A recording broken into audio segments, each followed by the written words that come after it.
mu ntumbero yo gukurikirana isizeni y'ikawa y'umwaka w'ibihumbi 2020 ushira umwaka w'ibihumbi 2021 ubushikiranganji bw'uburimyi ubworozi n'ibidukikije bubicishije ku kigo ODECA kijejwe gutunganya igisata c'ika mu Burundi bwaratunganije urugendo rwo kwishikira ku kivi mu kugendera amatonorero mu ntara ya Rumonge komine Buyengero zone Muyama kugenekerezo rya 5 Ruheshi.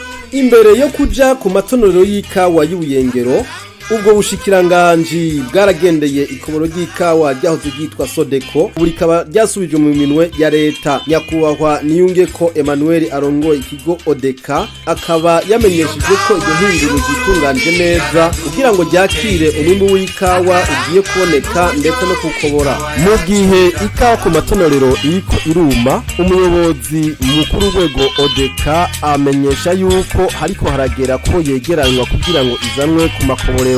Avuga kandi ko mu ndwi itangura ikawa izotangura kwakirwa kuri iryo koborero Buterere ndetse no ku yandi makoborero yiteguye neza. Iri hinguriro ryahora rikoreshwa na societe yitwa Sodeco, ariko mu nyuma yaho leta isubirije akarenge mu gisata c'ikawa, iri hinguriro rikaba ryarahawe ikigo ODECA rusanzwe turongoye. Uno munsi twarigendeye kuri genekezo rya 5 rusa kwezi kwa 6 mwaka 2020 mu ntumbero kugira ngo turabe imyiteguro tuyigejeje cyane yuko ikawa ku matonorero iri kwiruma hageze kivano kugira she kujanwa mu ikoborero, gutyo kijanye n'igisata cy'ikawa gitunganye mu bindi bikurikira bijanye n'ikobogwa hamwe n'ishogwa. Sebwame twanza gushimira leta y'u Burundi kuko kuvaho isubirije akarenge mu gisata c'ikawa yariteguye ibijanye n'uburyo. Rero twe nk'ubwo turongoye twararonse uburyo ukwiye bugurasha gutegura neza iyi sizeni. Rero abakozi turabafise muri no ruganda ndetse n'ivyuma bisanzwe vyasaba ko bisubirizwa canke bihabwa isuku navyo nyene vyaramaze kuronderwa gutunganywa. Ubu rero twebwe kubitwega mu rwego ODECA twiteguye kuva mu ndwi itangura kumwimbu itangura kuva ku matonorero uza ngaha, ndetse akaba ari n'umwanya mwiza yuko n'abafise ayandi makoborero yabikorera ivyabo ndetse y'amakoperative nk'uko babisabiye uburenganzira bashobora gutangura kwakira umwimbu uva ku matonorero uza ku makoborero kugira ngo tuwukingire kandi ushobore gutunganywa neza ku rugero bigeze ko uno munsi. Iyo kawa y'Uburundi yaraduteye akaranga n'uburyo ikawa yacu irakaramba. Kuri uwo munsi igenekezo rya 5 kwezi kwa 5 mwaka 2020 turi mu rugendo rwo kuraba ingene isize niri kwiragenda.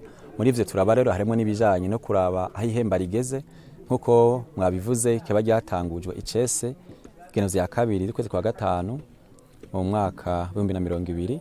Rero ukwezi kurarenze, rero twashitse kuraba muri zino ntara nk'intara ya Rumonge ndetse n'izi ntara zimwe za Kayanza Ngozi aho umwimbu w'ikawa watanguye kwakirwa utevye bivanye nuko imvura yaguye cyane.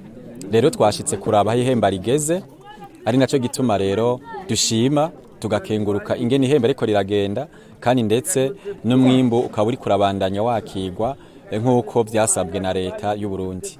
Iyo kawa y'Uburundi yaraduteye akaranga n'uburyo ikawa yacu irakaramba. Mu kahise ka vuba mwarabonye igihe kitari bwasubizemo akarenge mu gisata c'ikawa haragera igihe abarimyi ntibahembwe bagahembwa leta yarinze gushiramwe uburyo bwayo kandi atamutayifiseyo. Rero ubu twovuga ko ku giciro cari gisanzwe kimenyerewe c'500 mwarumvise yuko leta yongereje ari 550. Iyo ni intambwe ya mbere.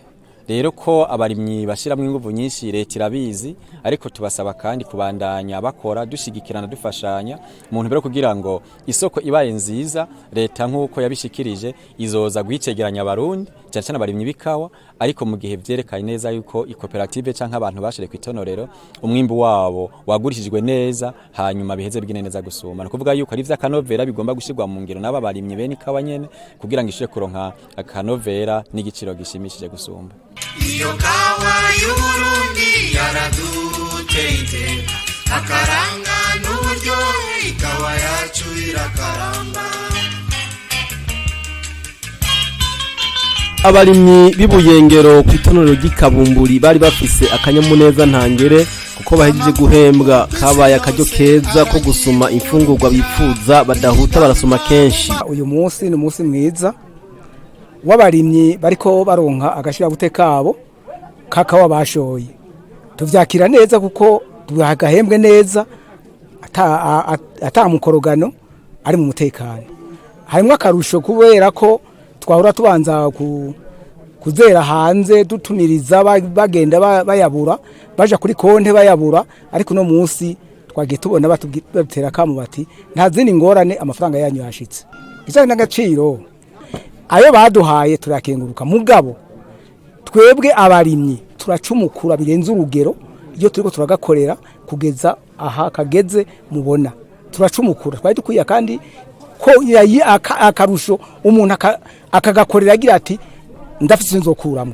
Ijambo twoshikiriza leta turayikengurukira kuko yabonye ko umurimyi acumukura, naco gituma n'ubundi leta n'umuvyeyi tuba twico cyumviye mu gidushikanire kugira ngo n'ubundi leta ikomeze tugirira kigoro itwungure akantu akamo twotera abarimyi n'abatakarima. Abarimyi bobo twamaze kubakengurukira ko abarimyi nibo batumye byose biba biri ngaha, byose biri ngaha biriho kubarimyi, mugabo kubatarima nabo babasaba yuko nabo nyene bo kurikira abandi bagaheza bakarima. Iyo kawa y'Uburundi yaraduteye akaranga n'uburyohe ikawa yacu irakaramba.